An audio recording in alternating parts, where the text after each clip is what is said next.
Good morning to all of you. I would like to welcome you to this webinar that we are having here at Regnitzer in Middelfart about working professionally with social media. If you have any questions during the webinar, please write them to michael@regnitzer.dk, then we'll try to answer them afterwards. First, I would like to present myself. My name is Michael Hjortholm. I've been here at Regnitzer for 3 years. I work with strategy, concept development, corporate identity, execution of campaigns, and also tracking of campaigns.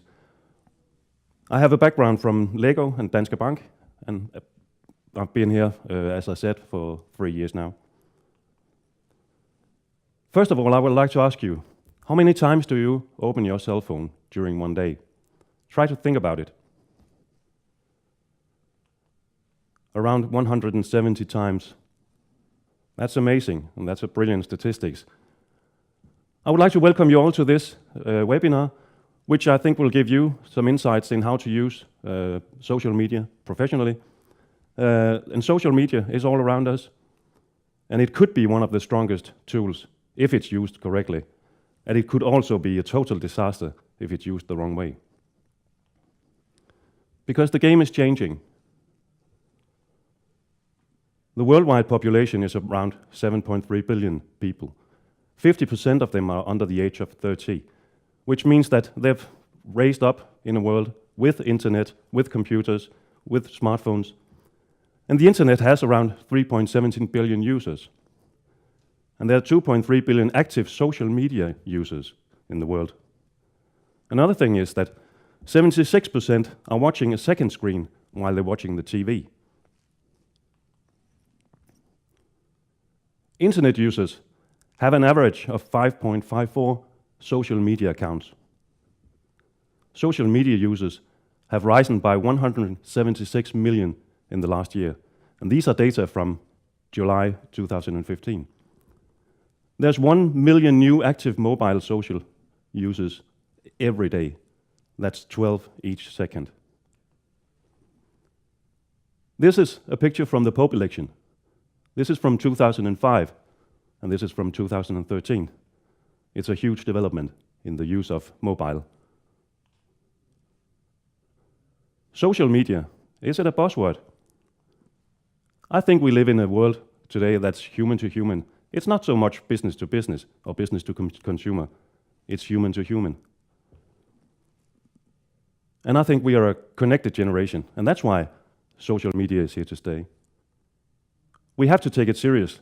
We have to find ways how to work with social media, because otherwise we'll be beaten by those who can. And we need to be clear on the strategy before we're diving into social media. What is it that we're trying to achieve? Who are your customers? And also following up on how are our competitors doing on social media or using it. At Regnitzer, we collaborate with specialists, and that's why we have invited one of the leading experts to give you a closer insight on this subject today. So please welcome Harald Toggerud from Toggerud Plus. Thanks very much, man. I think we'll just skip to my slides very briefly. The topic that I will talk about is how you work professionally with social media. As Michael said, it's very, very important that you have a clear strategy, or that you've made up your mind as to how do you want to use these social media, because the possibilities are really immense. So it's really the art of limiting yourself as to what you want and what you want to obtain with your presence in social media, in the digital landscape overall. Very briefly about me, my name is Harald Reitz Toggerud. I'm a so-called digital native, meaning that I was born after 1980, that digital has been part of my life always. So what if you're born before 1980, so what are you then? Are you an immigrant? It doesn't mean that you don't have any chances, not at all. Even though that I'm a digital native, I have 2 daughters. I have one that's 9 years old, and I have one that's 6 years old. And even this morning, I felt myself being an immigrant, because what they can do with the iPad and like what they really expect in the digital world, completely overrules my knowledge. So it just means that we have to stay in the game and have to look very much into what are the capabilities, what are the possibilities within these media, and it's changing very rapidly. I'll go through that in a little bit today as well. And then I'm a digitization agent. I really want to spread the word about the digital possibilities, also the importance of how you limit yourself and how you define your objectives. But also, as I see, a lot of companies haven't yet seen or realized the real value. So I'll touch upon that today as well. But sorry, we only have 1 hour. So hopefully I'll inspire just a little bit. And then on a daily basis, I'm the CEO of Togred Plus, which is a company advising companies as to which media they should use, which technologies they should use. And I don't have any preferences. I just want it to make sense to any given company as to what are their objectives and what media should they be using. The agenda for the next little hour is, first of all, why social media? I think Michael just touched a little bit upon it. What is really happening? That's the overall question. But for any media, any technology that you would want to make use of, I really think it's important that you ask yourself the question: why this media? What do we want to obtain? Then the good old Simon Sinek, or not, he's not that old, but he's had this very famous TED Talk with the Golden Circle, and he did a couple of best-selling books as well on the topic. I'll just spend just 1 minute on that, because that's really the mindset that you should have when you talk or when you work in a digital landscape. Then very briefly on the digital leadership. Like, if you gain the leadership within your industry in the digital field, then there is really value to be captured. The social media for corporate use, I've excluded some of the newer media, such as Snapchat. We should have a separate session on that, because that's a chapter on its own. So I've taken the big blue, which is LinkedIn, Facebook, Twitter, and we'll touch upon Instagram and Pinterest and YouTube as well, and analytics. And then I've brought some case examples of Micromatic, Summerbird, and actually a case that I did myself on how to obtain customer leads, and just to show you the mechanisms, very detailed but very briefly, as to how do you capture the attention in social media, and how do you really capture the lead, and how do you follow up on a customer lead. And then, as you all should do, is to measure the effect, the value, and calculate the digital ROI, return on investment. Simon Sinek is talking about the golden circle, and having that is saying that you have a purpose-driven organization. Of course, you have a product. We all have a product. We all have a concept, and we all want to sell a product. We all want to sell our own story. With the golden circle, you start with why, and you end up with the what. The what is the physical product, or the actual product that you have with the product specifications. That's of course important. But in the digital landscape, it's important also that you can do the storytelling and tell why is your company actually valuable to any consumer, any customer.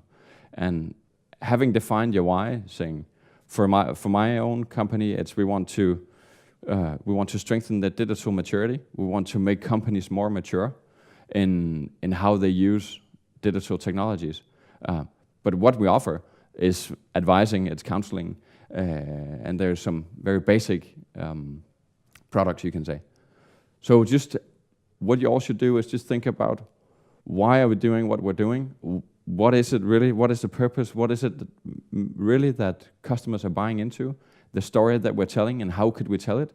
So in the digital landscape and social media, you can really open up for the story of your brand. And that's quite strong. And that's why you need to know about the golden circle is. And I really recommend that you go and see I think it's a 19-minute video of Simon Sinek where he explains it. But it just means that you have something value added to offer your customers when you go into to social media, so that you don't just bring in your product photos from your product catalogs, because that's the what. And that's of course interesting if I've already decided that I wanted to, or almost decided that I want to buy a product. But before that, you have to tease me a little bit. You have to get me excited about what do you believe in and what do I believe in. Digital leadership.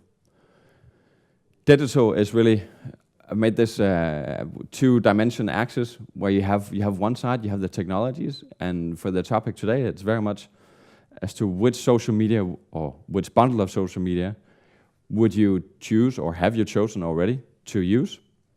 And then you have the organization. Do you have the capabilities? Do you have the knowledge? Do you have the resources to also activate the given technology, the given social media? And when you have a balance between these two, then you really obtain the business value. And that's of course important. And you can say the more technologies that you get anchored in the organization, the more business value you can actually obtain. And as Michael said, the average social media user today has 5.5 social accounts. So meaning having just one technology might not be sufficient. Being in the digital competition for your brand with your product is going to be a very, very long marathon. It's not going to be a small sprint that you can just over the weekend, you can tap into Facebook and LinkedIn, and then you'll be winning on Monday. You'll have smaller wins, you'll have quick wins. For the companies that are actually gaining the digital leadership, they're the leaders within their peers, within the industry.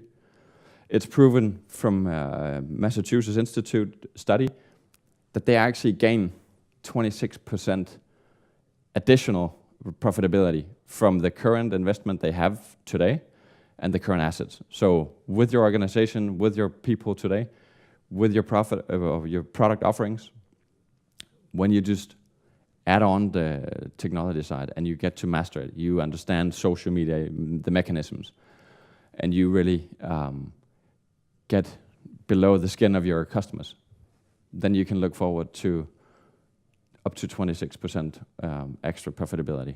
So this is really the long run, the long marathon. That's why you should be struggling. It might be a struggle actually. It's a lot of companies are struggling to get the feel of the digital landscape and social media. How should it be used? And when you get that, this is your gift. So go for it. What I hear very often is statements like these. Well, we're a company with a B2B focus, and social media is only for B2C. I'm very glad that Michael brought in the human to human.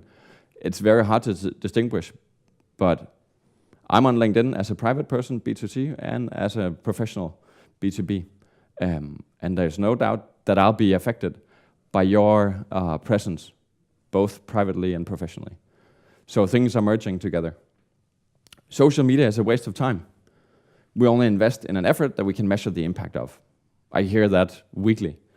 And the funny thing is that you can really measure everything digitally and in social media. And we'll get back to that. And we don't have time for social media. Well, if you don't have time for social media, maybe it's because you still don't have the experience, so you don't know the value, or you haven't set up what your objectives should be by being in social media. And I see a lot of companies still that are doing they're present in a lot of social media, but when I ask them, what is your target, what is your objective, they can't answer. And then of course, then we don't have time for it, because then we don't have a destination, we don't have any end goal.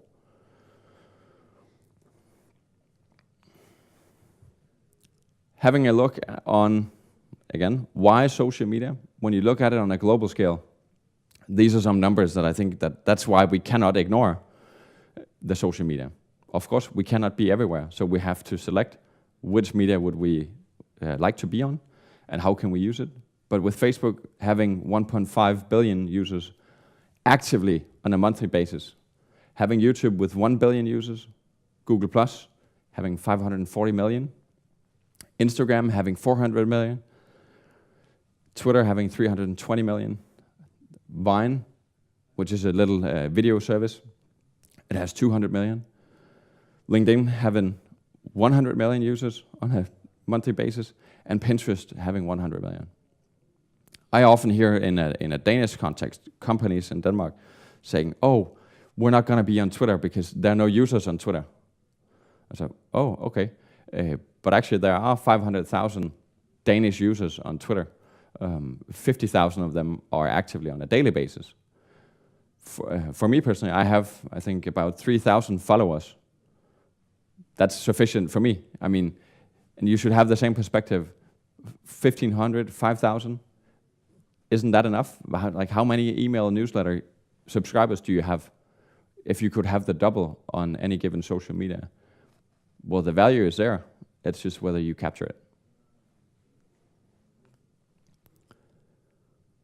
Many companies tend to get confused with all the different possibilities in social media, and I completely understand why, because a lot of things are happening, and even when you look at just one media, Facebook, it's changing almost daily, or at least on a monthly basis. And I meet a lot of executives that are saying, oh, no, we're never going to be on Facebook on a professional basis because it's only pictures of our children and what we eat for dinner. I said, well, maybe it was 3-4 years ago. It's not anymore. Of course, there will still be pictures of people having dinner and of small kids having changed the diapers or whatever. But when you look at it, and I have a couple of examples on that later, it's really becoming an anchored and a daily routine media that everybody uses. It's where we invite it for any reception with companies, birthday parties, family gatherings, company gatherings. So if you're not there, then you really miss out on something. And a lot of media companies, well, that's where they get all their traffic from. That's where they get all their exposure on their articles. And if you have a company where you have a lot of expertise that you want to give away or to tease to your customers, well, then that could really be a platform to be.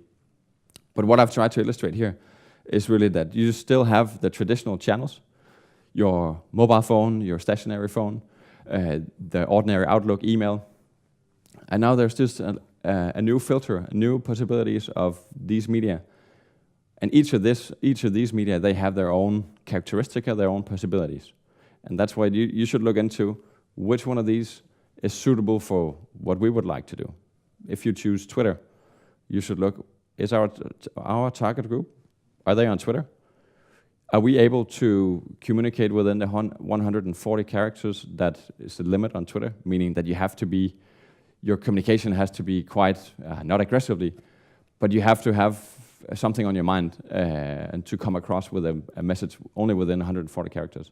That means that you'll have a different tone of voice on Twitter than you will on Facebook. And that's just a matter of how you want to communicate.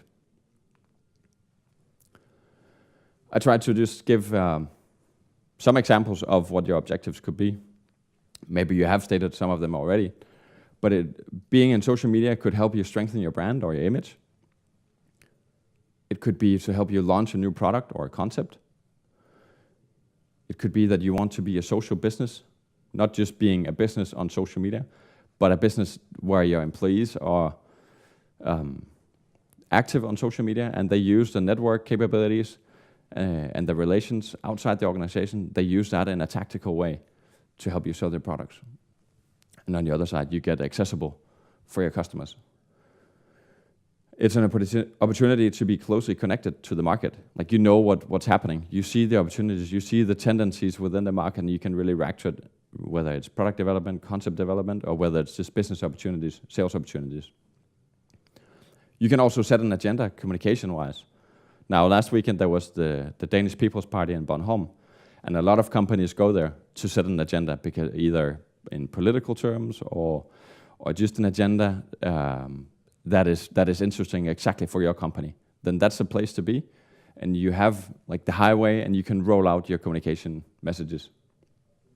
It's a possibility to sell your products, to do storytelling, to recruit new employees, and the list goes on. And I mean, it's just how creative your mind is and how you limit it to what is my objective or what is our objective in our organization, and how do we execute it and how do we really obtain it. Another side of the social media ecosystem This is where it tends to become a little bit more complex than the traditional media. And I try to illustrate it here. You have your website, you have your phone, your email, Outlook email, and you have the meetings, business meetings. That's some of the things that you, I guess, would want to obtain. This is for a company that's chosen to be present on LinkedIn, on Facebook, and on Twitter. And for each of these, there is the bit of complexity saying that on LinkedIn, where you have a company page, and then all your employees, they have the personal profiles. You might also have blog posts within the LinkedIn sphere. You might also have a blog on your website. And there's some decisions to be made there as to how you distribute content. Then you have Facebook. You have the Facebook page. You might have a Facebook page for a company. You have Facebook groups that you can create or that you can tap into, existing groups. And you have the personal profiles of your employees and ambassadors. And then Twitter, there's a corporate profile, and there's a personal profile. And this becomes a bit of a complex landscape because you cannot control this. And what we've been used to in a sales and marketing perspective is that we can control everything and we can plan for 1 year ahead. We can't do that here because the business opportunities, maybe there's one opportunity created today, and maybe it's one of your employees on their personal LinkedIn profile that sees it. Then what should they do? And you need to have a strategy for that. Like, do we need to go out and we contact the people with the opportunity? Do we need to go back and do some content for it? Do we want to drive some traffic into our website? Like, how do we want to approach this? Or can we just have the personal interaction and going directly to the meeting? Maybe. So this is not to confuse. This is really just to try to open up a little bit, saying there is a bit of complexity, but it's only as complex as you do it. You can scale it down and you can scale it up. Just to stay a little bit in this ecosystem terms, I did this for LinkedIn, trying to open up, saying what are the possibilities really in LinkedIn, because saying that we're on LinkedIn, well, that's only the first step, really. Being on LinkedIn is maybe you have a LinkedIn company page. I mean, every company should have that. It's completely free to have a company page. And all your employees will automatically, when they make their own profile with a given the current title, they'll be attached to the company page. So just having that, I will be able to see your company and the employees and the expertise that they have, which I'll probably buy into. Then you can have a showcase page, which could be that you have a strategic. You might have. Well, Vestas has it for the Prosperity Project, CSR projects. Well, that's a strategic project. You can have a showcase page on that. You might have an investor page if you're a bank, or there's different opportunities in that. Then you can create your own LinkedIn group, and you can build up a forum for brand ambassadors, for customers, really have your loyalty program within a group. And that's having that you're building up your own group. It could also be that you don't want to build your own group. You just want to tap into existing groups where you see that our potential target group or potential customers, they're really present in this group. We have to be there. And then you have the personal profiles. And then you have the LinkedIn posts. You can do updates on the personal profile. And then you can do these blog posts within the LinkedIn sphere. And they're really detached a little bit from the personal profile. Anybody can see this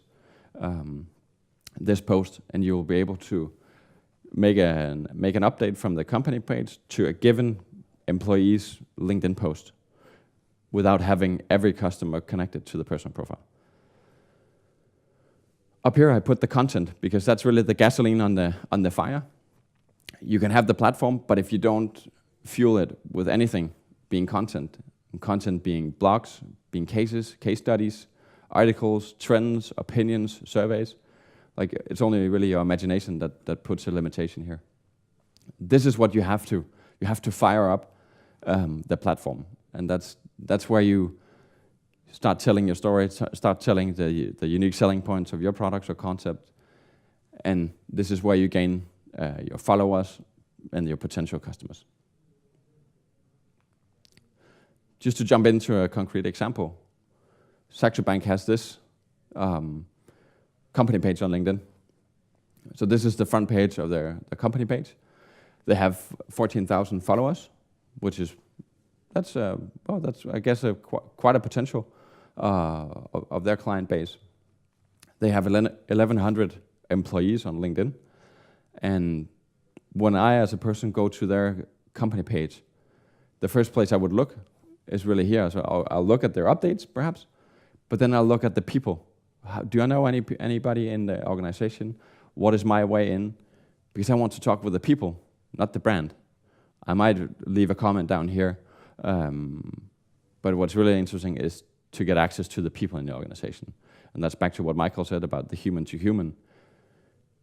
Being here as a brand, as a company, enables me and you to have a connection between your employees and me as a potential customer. So just being there is the first opportunity. Now I had the example with Saxo, and they had a decent amount of followers. You might not have that, or if you just decide tomorrow to go on LinkedIn, you might not have that.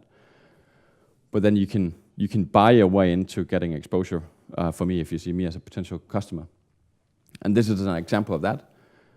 You can do an organic update, like you make an update with content, and then you put money into LinkedIn and you sponsor it. And you can segment very detailed as to what kind of target group you want to get exposure to. And you get an estimated amount of exposure and what will be your cost. So it's very easy to control and to handle what budgets are you willing to invest in it. I'll give you an example here of before and after profile. What I see on LinkedIn is a lot of employees, as I did myself, created my LinkedIn profile, and I never thought about it. Again, it's just a place where I connect. Instead of the business cards, we connect on LinkedIn. This was also the case with Ebbe from Saxo Bank. He just created it, 6 or 8 years ago, and it's just you can say his resume more or less, and his exchange of business cards. And if I was to choose whether I should do business, if Ebbe should be my personal banker, well, there's some signal value or signal in this. Well, I'll judge Ebbe on how is his appearance. He's a banker. He should be professional. He should have focus on every detail. And I think this profile really doesn't convince me that he has focus on the details. And then he worked with it just because he became aware of it, saying that really that's not how I want to look for my potential customers. So he reshaped it and took one of the photos that they had in the local archive, and he put up here what is his type of business, like what could he offer, when would he be interesting or relevant for me to talk to. And he even states in his summary that he's offering individual counseling. And then he has this approach also that he put in some of the prospect material, like the product material, he put that into his profile, allowing me as a potential client that I can go and look at the products that he's offering without even contacting him. And if I find some of this relevant, then I'll contact him. So I'm not robbing a lot of his time before I know whether it's relevant to talk with Ebbe or not. And I think that's a good way to approach it, saying that, okay, we don't want our employees to spend all the time in the world on these media, but if we have a professional presence, and if we give some thought to what is it that we want to showcase to our potential customers or business partners, we can actually put it here, and they can see for themselves if it's interesting or not. So you'll even save time, and that's value as well. I have an example here just to show that before in the LinkedIn ecosystem, I said that you can do blog posts within the LinkedIn sphere. And when you do that here, Walid, a digital guy in Copenhagen, he's made some blog posts. And when I go to his profile, that's the first thing that I see, that he actually did some content and he has an opinion on some things. And that's where I will look at, is it relevant for me to get in touch with Walid? Like, what is his values? What is his knowledge within the field? And that's really just, aligning expectations, really. But he's giving me a service, spending a bit of time in making content on a personal level. Then I'll just very briefly fly over Facebook, Twitter, and LinkedIn, and it'll be very briefly. And yeah, you're more than welcome to send some questions, and we can look at that after. As I said before, Facebook has changed immensely. Some of the newer features is that you have the Facebook Live feature, that you can stream live video footage. Like we could do this webinar directly within Facebook. So a lot of new features are coming, and you need to take that into consideration when you choose whether to be on Facebook or not to be on Facebook. Because I don't say you have to be. It's a decision that should be made.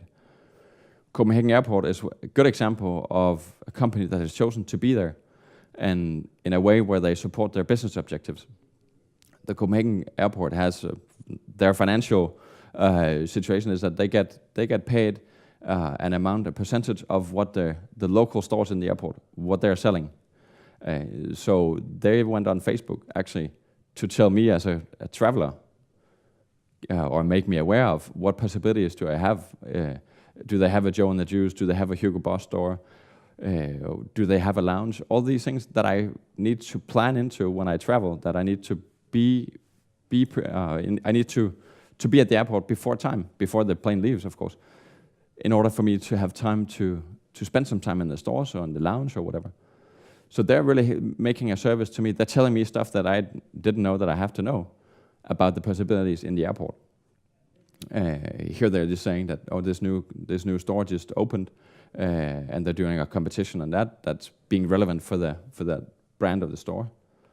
They're doing some storytelling about how it is to travel as a family, which I think is what's really that's a comfortability that I want as a father when I'm traveling. They're targeting my feelings more than my rational needs and the price. And then what happens is that they're telling this great story, and one of the users here has had an experience that he's not satisfied with. And what I very much like here is at Copenhagen Airport, they don't close their eyes for that. They go into the dialogue and they take the dialogue, approaching it very seriously, saying that please would you, if you could collect all of it and send us an email, then we'll handle it. And that's really changing the unsatisfied users to being rather satisfied, even though you have not solved the problem yet. You just told them, well, we're sorry and we're listening, and let's see if we can do something. So that's a tip for you, that if you're there, yeah, of course, you should answer both the positive and the negative feedback, because that's creating a picture or an image that you're aware of, or you're capable of handling that, and you're not afraid. You're just offering a good service. And of course, there will always be users or customers that are not completely satisfied, but that you're listening and having a professional customer service, even in social media. You can say the time you spend here is more effective, because if you had this conversation on the phone, it would only be a one-to-one conversation. But here, there's even people liking this statement. So people are liking the customer service from the airport. So really you handle more cases all at once. Another example of Facebook is some of the big media. They're there, and I get a lot of my literature, articles, the news. That's what I get from a lot of these media companies. And I'm thinking that there could be a lot of brands, maybe your brand even, that could tell me something that I didn't know. You could learn me stuff. For instance, I have the Apple iWatch, but I know, and I collect my data when I go cycling, but I don't know at all how should I use the data. So you might have a company where you have some knowledge about that, and you could teach me how do I use this data. That's just an example. Then there's Twitter, the media that nobody is using. Just kidding. One of the most active guys, I guess, in the world, it's this guy, an American called Vala Afshar. And right now he's a chief digital evangelist, and he was just recruited by Salesforce, I think a year ago. He's really a strong ambassador, and he's sharing so much. Like, he did 274,000 tweets over the last 5 years. And that's not really the level that you should do. like only in 100 tweets you can have an impact. But what he did here is it's personal profiling. He positioned himself and the company he was representing that I think even was bought by Salesforce. So having this personal branding, the expertise that you bring to the market, like if you have a business where the expertise of your employees or your leaders, if you feel it's important that you bring that to the market, then Twitter could really be a place to be. I have just one personal example here where you can also see what do you get out of it in terms of exposure. We did just 10 tips or advice on a CEO being on Twitter. There was a lot of CEOs coming on Twitter about a year ago, and they didn't have any clue on how they should use this media. So we just made 10 tips, and we shared that free of charge on Twitter. And it had 36 retweets and 27 favorites. And now there's on every tweet you make, you can see the tweet activity. So you can even see the exposure that you get. So for some content that we made, and we put no money into it, and it was only my personal profile, I could have more colleagues that did the same thing. We had 6,000 impressions and 500 engagement, people pressing the picture or retweeting or having some interaction with this content that we brought into Twitter. And that's one thing. Before I talked about the people, the Danish people meeting in Bornholm, and I haven't touched upon the hashtags yet, but the official hashtag for the people's meeting in Bornholm was FMDK, Folkemødet Danmark. And for all the big events, there will be an official hashtag. And if you do events, or if you have a theme, you should also think of how do we make use of a hashtag.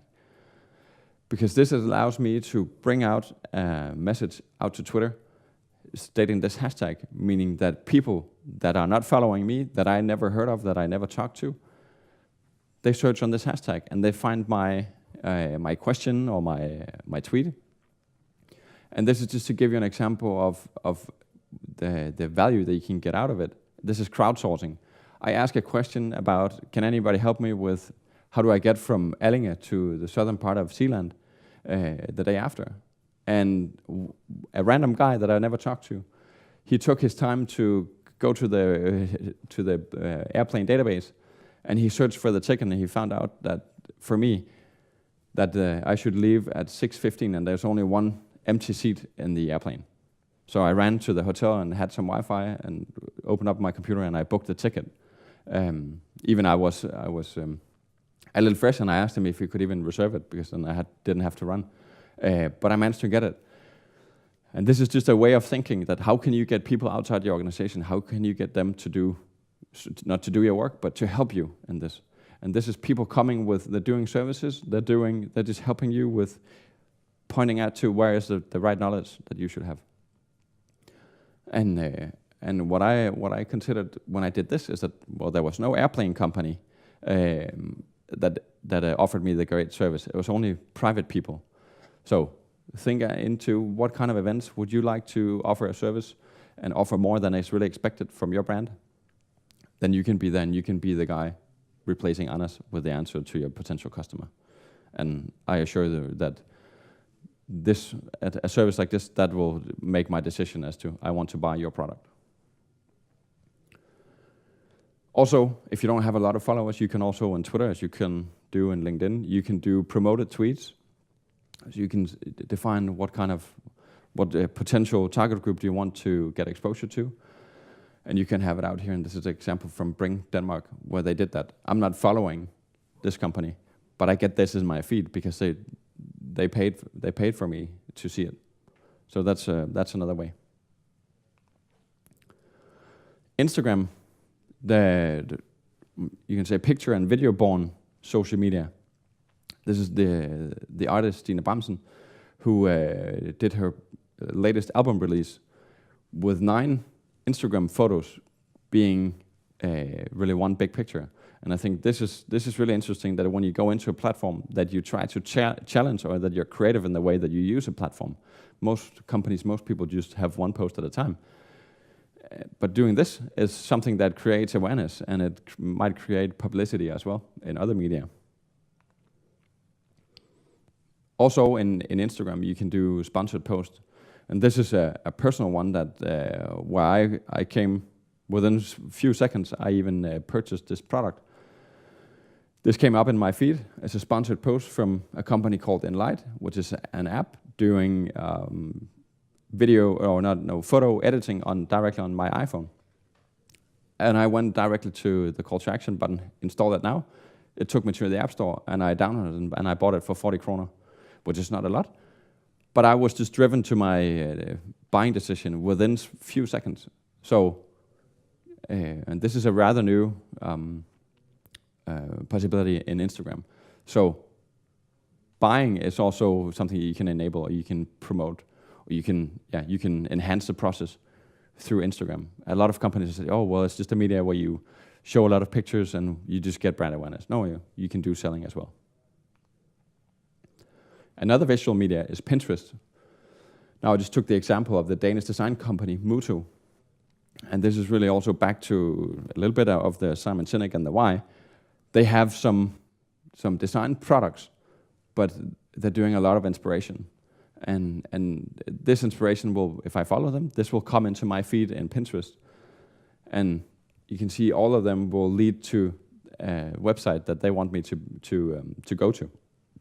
So Pinterest is one of the most effective media driving traffic to the landing page or the website that you want me to, based on visuals, pictures that are selling your product.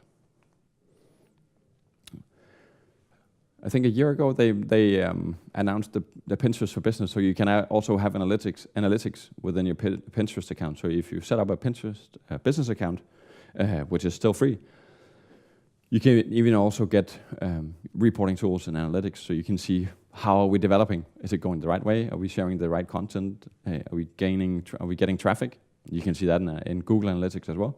But here you can see it directly within the Pinterest sphere. And very importantly, don't forget video. Instagram now is capable of video. They had the 15 seconds. They're enhancing that to be 60 seconds. Pinterest is allowing videos. And I think half a year ago, Facebook said that currently 50% of all the content in the feed today is video born. In 2017, it'll be 75% of all content will be video that they, with their algorithm, they promote, saying that. And look at your own feed, and you'll see today that it's probably a bit above 50% that's video-born content. So if you have some statements, some content that you want to get out with, to bring to the market, bring to your customers, you have to think into these media. How do we use video? And that's a controlled ways of our media for video, YouTube as well. And then now we have the live stream media, where Periscope as a media is part of the Twitter organization, where you have an account, and Facebook did it as well, where you have Facebook Live. So you take up your phone, you push the record button, and as soon as you do that, you're live to the entire world. Everybody that sees your link to a Periscope stream can access it. You can also do a closed session where only people having the specific link sent can access it. But it means that you really don't know when you go live recording a video who will be my audience. So that's a very spontaneous way, and it's challenging a lot of the routines that we have when we do planning of marketing and sales activities. What you should do is look at your own, for your company, digital ecosystem thing. For many companies, you'll have the website as, you can say, the engine or the core of the activities. You want to gain traffic, and you want to have that converted to sales meeting or product offerings or product requests. And you should have the mix, saying Facebook, LinkedIn, Twitter, then email newsletter, YouTube, Google. In Google, you have AdWords, you have analytics, you have search optimization. LinkedIn, you have the employee profiles, and you have the company side. And this is not the one that you should have, but you should just visualize, how does our ecosystem look like? Which media did we choose? And how do we want to bring them together? having these, we have ambassadors. How do we activate them? We have existing customers. Where do we have them? Where do we interact with them? And we might have business partners. Where are they in this landscape? And what about our potential customers? On which media are they? In the beginning, I said that you should also measure the impact and the value. And digital, you can measure pretty much everything. And one thing you should do at first, if you have a sales and marketing perspective to it, you should have a valuation of your customer leads, saying how much is one customer lead, how much is that worth? And you can have different types of leads. You can have sign-ups for newsletters. You can have a website where you need users to create a user. That could be a lead. You can have coffee meetings with your consultants, with your employees, with your banker, filling out the contact form, incoming calls by phone, product material requests, and the list goes on. So you should identify what do we see as leads, and what is the value? Like what is it worth for our organization that we get a new newsletter subscriber? Saying you might have analytics about a newsletter subscriber has to be subscribed for 6 months, and then he or she will convert into being a customer. I don't know your figures, but that's something you can look into. And then just having the traditional sales funnel, saying, well, what about the number of identified leads and the total value of identified leads? So you have the valuation of the leads and you have the number. And even on the personal level, if you use LinkedIn, every employee is identifying potential leads. And you need to look into how do we follow up? How do we follow up on this? How do we get a meeting out of this? Or a phone call or a demo of the product? So this is really just the traditional ways of working with sales. Just having, you need to define what is the value of each of these leads. Google Analytics will also help you. I took this from a specific case where you can see the traffic sources that are leading. Where is the traffic coming from to this website? There's been 15,000 people visiting this, or 11,000 people with 15,000 sessions. So some people have come back. Social is the main traffic driver, 5,500. And for this company, they didn't do any promotion. They just made content and put out to the users. They had organic search and direct traffic, referral links, and email was very low. So that's a huge potential here. But just showing that social for this company is the biggest traffic driver. And it cost only the time invested in building the content and handling the specific media. And then you can dig into, in the social field, how was it developing? Did we do a campaign? And which of the media? And for this company, they did massively content distribution on Facebook, not so much on LinkedIn and Instagram, which is good, because if they had done a lot of LinkedIn, it hadn't worked. Maybe they hadn't put in the URL, so it didn't link to the website. So having Google Analytics set up, you can even get a good grasp of what is working and what is not working as good as it should. And then also you can do these conversion targets. You can you define a target saying that, okay, every time a user is signing up for our newsletter, that'll be a target that has actually been approved or that has been completed. And for this, there's been 199, but this is also signing up to different webinars, courses, contact formulas. The contact formula has been filled out 158 times. So they know that. And that's really important, saying that, okay, we have a website and you have contact details, but how many people are even opening up the conversation or the interaction with us through our website or through personal networks? So just a checklist for you. You should have set up Google Analytics. You should look into the Google Tag Manager if you haven't done that. That's where you define the targets for the conversion targets. Like, what do you want to measure? Is it the amount of people that contacts you or downloads your product material? And then there's even this is just a random software lead feeder, and it's less than $50 per month, and it tells you which companies have visited your website based on their IP address. So that's just a good insight into your follow-up with leads. You should have a structured way of dealing with your CRM system, customer relationship management. And then you should look into this channel revenue report, saying that is most of our traffic and contact is that coming from LinkedIn? Is it coming from Facebook? Is it coming directly from Google? So also you know where to invest your money in advertising and sponsored posts. Now 3 cases. We did a case with Micromatic. They wanted to have a very cost-effective marketing with strong sales conversion rates. And how would they want? How is that done? That's done through a targeted sales approach. Through LinkedIn. Primary focus was LinkedIn, where they had some customer cases, testimonials on a landing page. And for each of the 10 cases they had, they made a LinkedIn post on that. And they had this one, which is really nice and clear. Better draft sells more beer. Everybody could understand that, and their potential clients, they like that message. Some insights on what happened to this post. They spent 267 euro. So not very much. They had 16,000 impressions. So the number of times that people was shown or exposed for this piece of content.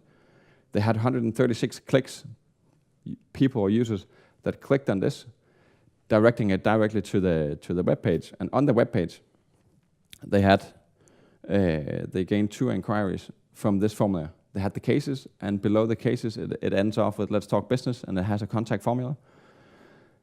And so they spent 267 euro, and they gained 2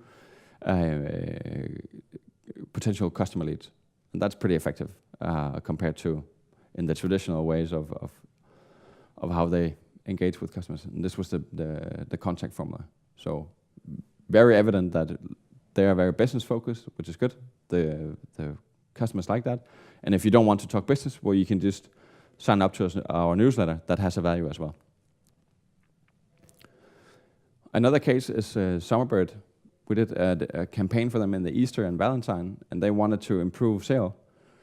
And they did that. They had an increase in sales index 200. They have a very thankful product for storytelling with the candy that they're selling, the chocolate. And they had some pretty high ambitions on this beforehand. So we went back and said, so what is really needed to do this? They had to redo something about their website, having landing pages and mobile optimize it. They had to do social media, Facebook, Instagram, Twitter. They needed to engage bloggers and ambassadors. They need to have an effort on Google, a very structured way of dealing with email newsletters to convert the customers, having specific content for the Valentine and the Easter campaigns, and then optimize on the conversion rates with landing pages and campaigns. And just to show you very briefly, they put this on the front page, had this signature product that this was what they wanted to sell during Easter. So this was a primary focus on the website for this period. They also went to LinkedIn, and they did sponsored posts as well to reach the specific potential clients that they wanted to reach. And they even did the newsletters, where they took in the social content from the users that were sharing content on Instagram, as this is an example with the hashtag of Summerbird, and they even pulled that into the newsletter.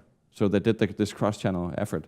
So when you get a newsletter and you see your own content is in the brand's newsletter, then you get your customer loyalty is increased. And then it's also about split testing. So it's not a gut feeling as to when you send out an email, what kind of subject line should you use? That's a matter of testing, and that's a matter of analytics and mathematics, telling you which one is performing better, and the one that is performing better, that's what you'll send out to the rest of the 90% of your database, so that you optimize all the time. The last case is one that I did also personally, is wanted to create customer leads within the finance sector.